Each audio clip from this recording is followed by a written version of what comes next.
never wear a hat that has more character than you, or sometimes I've heard it said, never wear a hat that has more personality than you. It's one of those phrases that I haven't actually heard said aloud too often, but it's really familiar. I feel like even if you've never heard it, you might think you have heard it, because I honestly, it's never used in my day-to-day life. So when someone brought it to my attention a couple days ago, just in casual conversation about jewelry, about like their ring shopping for an engagement, that got brought up during their research for these rings and stuff, and I don't know if I've ever heard it out loud before or not, but I was like immediately familiar with it and understood it. And then I was like, have I heard that before? I don't know.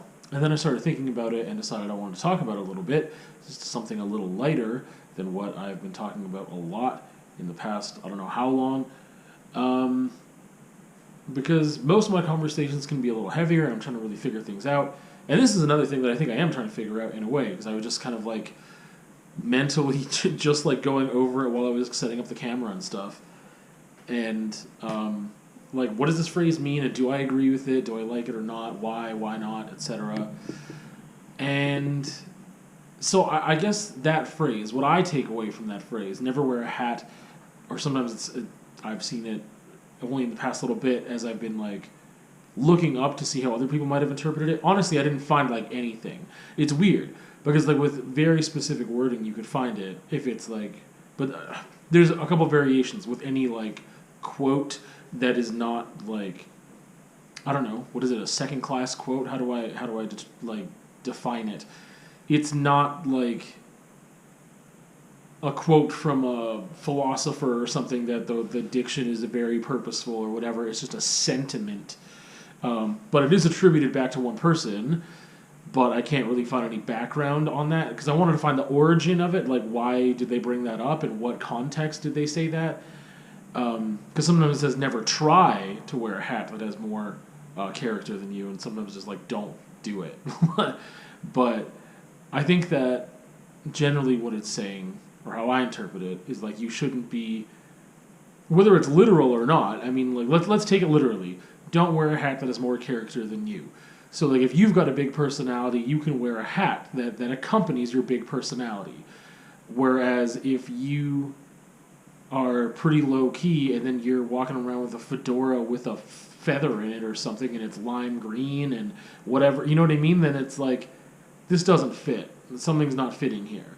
And I think that you can use this quote as like a really judgmental and negative thing, but you could also use it as just a way to look at yourself and think about the choices you make and why you make them.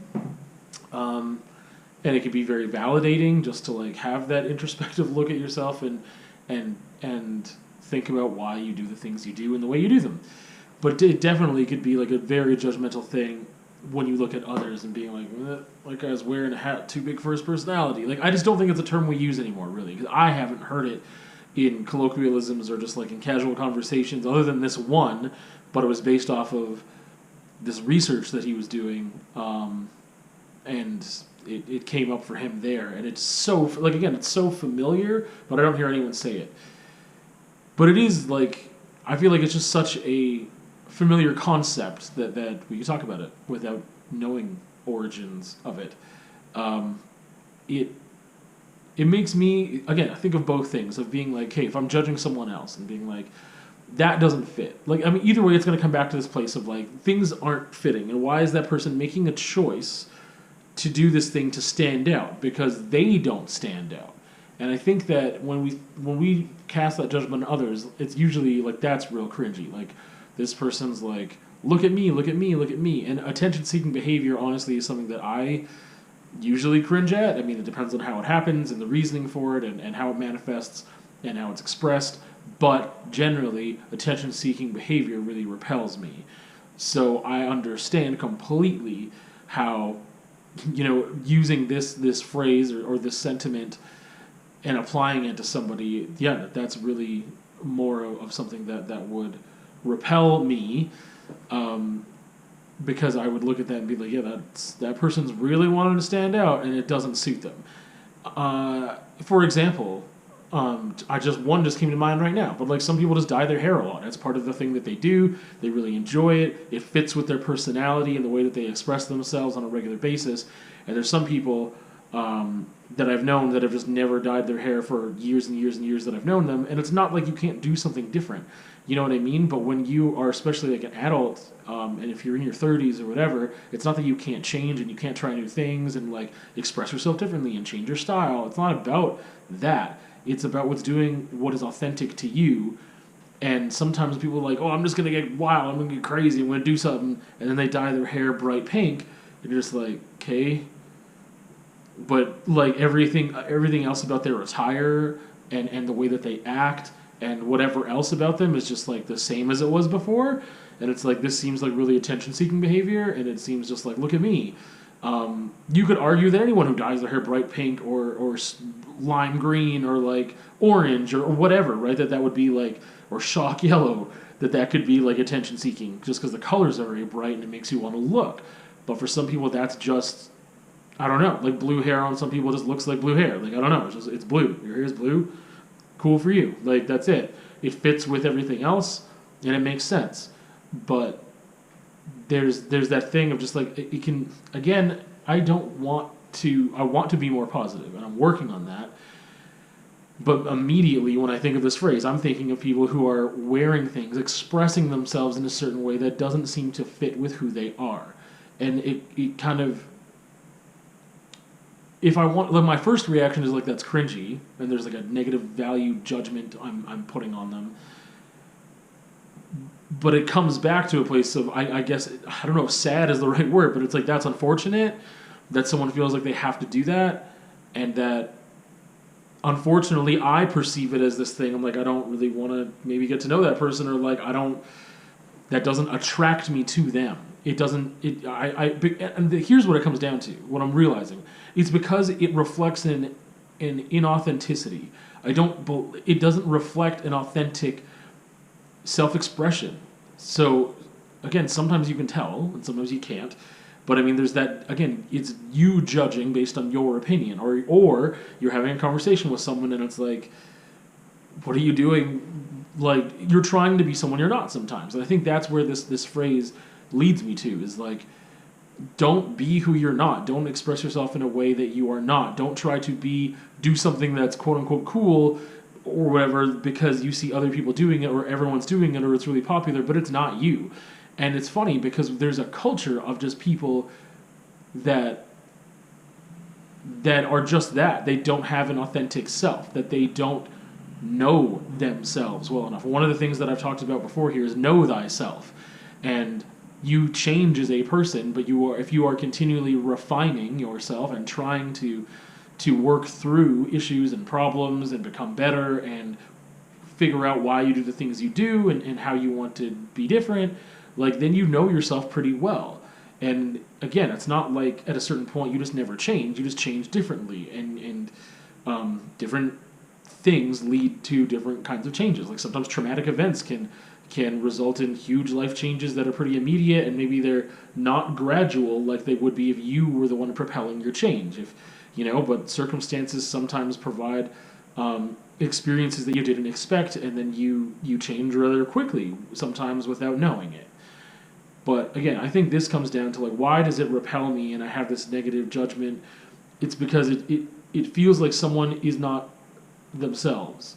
Again, it says I'm saying it feels like that based off my judgment, of my opinion, and sometimes my judgment is going to be inaccurate, right? Maybe that person is really, really themselves. But what I was going to get to, is that it's funny because there's groups of people that I feel I've seen and know that they don't have an authentic self, that they just run with the crowd. But there's so many people that run with the crowd that it looks like they fit in because there's so many people that don't know themselves enough to be authentic, to have their own sense of style, to express themselves in a way that is unique to them based off of their values, their likes and dislikes, and their confidence and whatever else. that they just do what everyone else is doing, and then there's movements and there's fashion trends and there's all these things, and it's based off of a lot of the time of people not knowing themselves well enough to define who they are and express that visually. I mean, if we're talking about fashion, right? We're talking about with the hat example, right?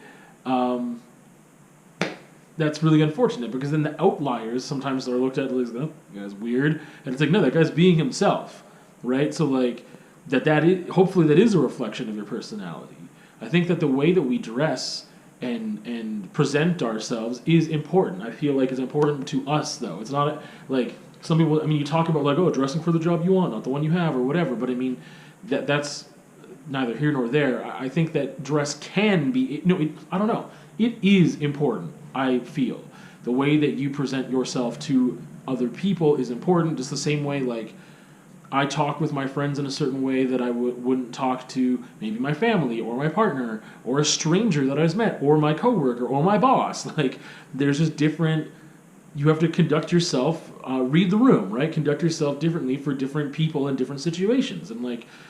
Same thing with the way you dress. Like, there's a time and a place for dressing a certain way, and it'd be maybe weird to go to church in a bathing suit, or go to your job dressed like you were gonna go party with your best friend on their 21st birthday or something. I don't, like there's just different.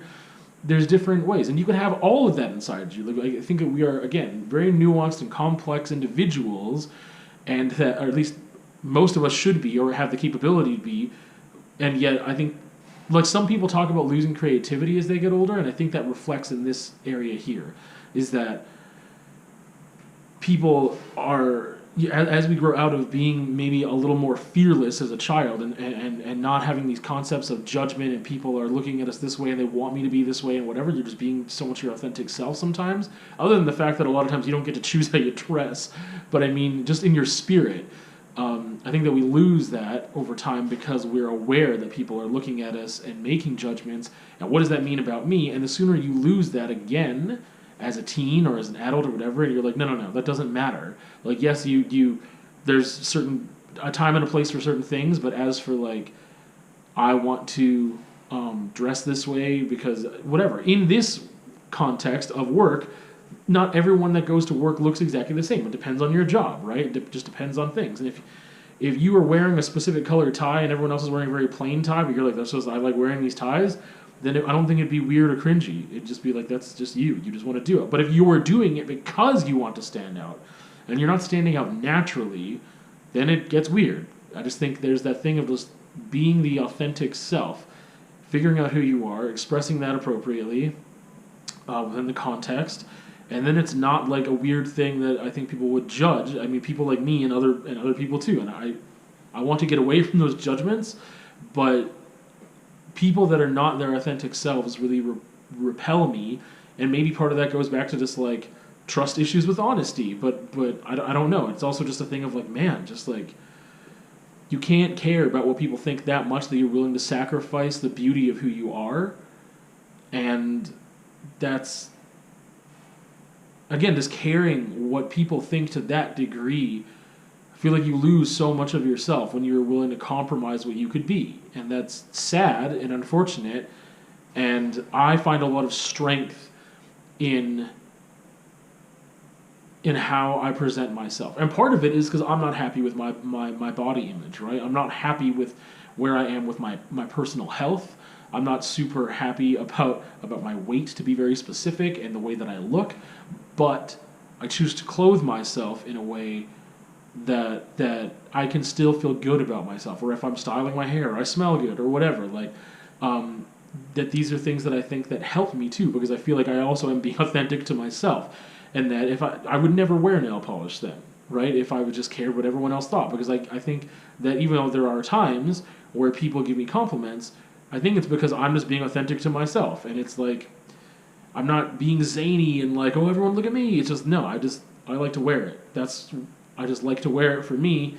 And some people see that and they feel like they have permission to do what they want to naturally do for themselves. And it's not about it being attention seeking. That might be a byproduct that people look at you a little different, or they notice you because you're doing something that maybe they are too scared to do. Or maybe they lack the confidence or whatever to just do that thing that they wish they could do, and then they see you doing it, and either maybe they compliment you or just notice you or they put you down or whatever, right? But I just, again, think that some people, because they're not living in their authentic self and don't express themselves that way with their style of dress or hair or whatever, it goes a couple different ways. And one is like overcompensating and being unnatural and doing things that are super out of the norm to say, look at me, I'm cool, and that's really cringy. But also, I think it's not as noticeable, but I think for me, it's more damning. It happens way more often. And the reason it's not as noticeable to some is because there's way more people that are just fitting into a group, and that group is of people who don't have the confidence or the desire to be a unique individual because they're too scared to be who they are and figure out who that is, and they'd rather just fit in.